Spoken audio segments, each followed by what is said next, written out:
The story of man, early man and agricultural revolution.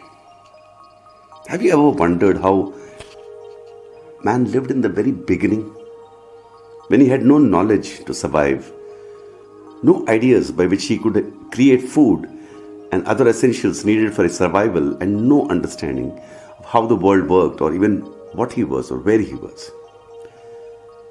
That was the early man who had slowly over millions of years had evolved from the ape, and he came into being, Homo sapiens as they call it, a full man and woman. When I say man, I also mean woman, just like you and me, only 50,000 years back. From then on, for 40,000 years, his was a brute struggle to secure his food and survive. He had no knowledge of agriculture, of making his food by planting seeds. He had only very crude pointed stones as instruments, a crude language to communicate with his fellow beings, fire and his brute muscles.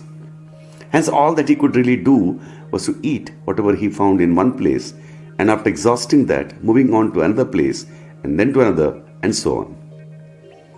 He had no alternative, you see. He had to move, he had to be a nomad. Just imagine that early man. He was moving around, on and on and on, eating. He was like raw that time.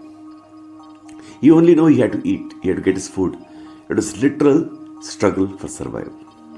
He moved in groups and went on in search for food. He also learned how to live in groups, to take care of his children and old men. But when it became difficult for anyone to move, that person perished. He protected himself from animals and extreme cold by fire, but his daily life must have been such a terrible struggle. That was the early man. For thousands of years he lived like this and survived. The miracle is that he survived during such a period when conditions for living were extremely hostile and there was no knowledge of survival. Around 10,000 years BC, by accidental observation, the early man must have seen a pattern in the birth and growth of plants, and he must have observed that seeds grew into plants and that this could be done by him consciously, deliberately. Thus was born the first power, the first revolution, the agricultural revolution. Agriculture revolutionized man's life in many ways. Now he no longer needed to be nomadic. He could settle down in one place. This period of his life is called Neolithic period, and the earlier period before the discovery of agriculture is called Paleolithic period.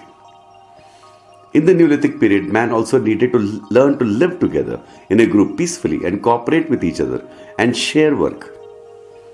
Thus, he had to be wise and think about ways and rules by which all could follow for all to live together. Thus was born the rudiments of social living and also morality, isn't it? That's how it began. Man also needed to now protect himself from other men. So a kind of head and regulator of affairs was needed, isn't it? Also the priest came into being, as he supposedly knew the dark unknown that men faced. The priest would say, no, I know some deep secret about life. The God concept comes naturally actually. Because who can explain death? After all, nothing was known then about the world. So there was an interpreter who laid down rules and rituals for all right and wrong came into being. Thus was born in crude form culture, religion and political organization. This is what we see in a very large scale, the same essential three things: culture, religion, which means philosophy, and political organization.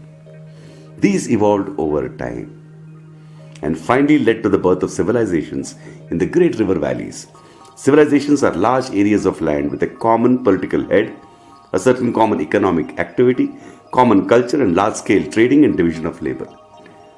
We will see the great civilizations in the next section.